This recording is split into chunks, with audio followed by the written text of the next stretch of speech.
નમસ્કાર, હું રાજ. આપ જોઈ રહ્યા છો સ્પાર્ક ટુડે ન્યૂઝ. ચોમાસાની સિઝન વચ્ચે વડોદરા શહેરમાં જર્જરિત મકાનોને લઈને તંત્ર સતર્ક બન્યું છે. ત્યારે શહેરના માંડવી વિસ્તારના ઘંટિયાળા પોળમાં મકાન ધરાશયી થવાનો કોલ મળતા ફાયર વિભાગ અને મહાનગરપાલિકાની નિર્ભયતા શાખા તાત્કાલિક ઘટના સ્થળે દોડી આવી હતી. પરંતુ તપાસ દરમિયાન જાણવા મળ્યું કે જે મકાન અંગે કોલ કરવામાં આવ્યો હતો તે મકાન અગાઉથી જ ધરાશયી થઈ ચૂક્યું હતું અને હાલ કોઈ નવી ઘટના બની નહોતી.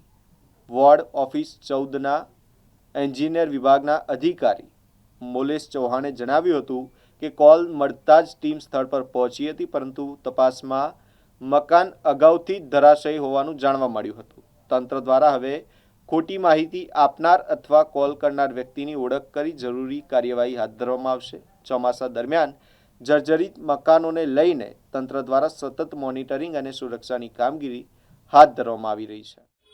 સદર વિસ્તાર ઘડિયાળી પોળ યુકો બેંકની ગલીમાં આવેલ છે. ફાયર બ્રિગેડ તરફથી કોલ હતો કે મકાન પડ્યું છે, પરંતુ રૂબરૂ સ્થળે વિઝિટ કરતાં સદર ઇમારત જૂની જર્જરિત પહેલાં જ આ ભાગ ધરાશયી છે અને સદર સ્થળે કોઈ રહેતું નથી. હાલમાં પડેલ નથી, આ પહેલાં અગાઉના સમયમાં પડેલ છે. શું તપાસમાં શું આવ્યું? આજુબાજુના રહીશો દ્વારા માહિતી મેળવેલ છે. હવે ઓફિસ પર જઈને એની નોટિસની ચકાસણી કરીશું અને જે આજુબાજુના સ્થળ પરથી કોન્ટેક્ટ નંબર મળેલ છે તે દ્વારા તેમનો સંપર્ક કરી તેઓને જાણ કરવામાં આવશે આગળની કાર્યવાહી અર્થે.